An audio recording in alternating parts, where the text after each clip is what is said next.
I'm Thomas Malone from the MIT Center for Collective Intelligence in the Sloan School of Management. So all my research these days is focused on the topic of collective intelligence. Now, what does collective intelligence mean? I think it's important, first of all, to realize that intelligence isn't just something that happens inside individual brains.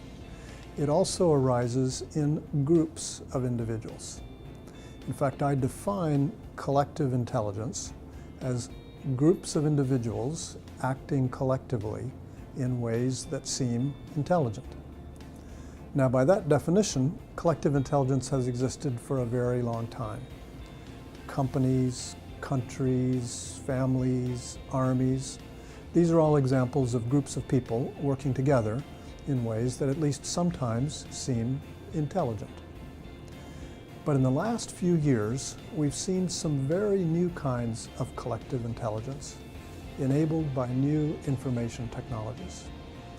Think of Google, for instance, where millions of people create web pages, link those web pages to each other, then all that knowledge is harvested by the Google algorithms, so that when you type a question in the Google search bar, the answers you get often seem amazingly intelligent.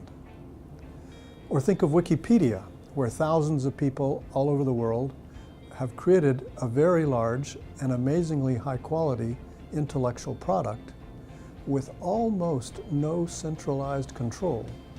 And by the way, in most cases, without even being paid. Now, I think these examples of things like Wikipedia and Google, these examples of technology-enabled collective intelligence, are not the end of the story. I think these early examples are just the beginning.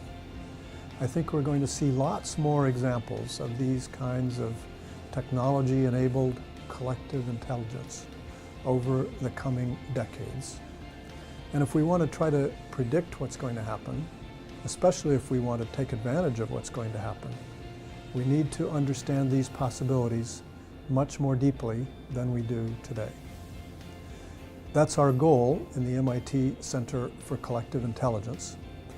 And one way we frame the core research question is this: how can people and computers be connected so that collectively they act more intelligently than any person, group, or computer has ever done before?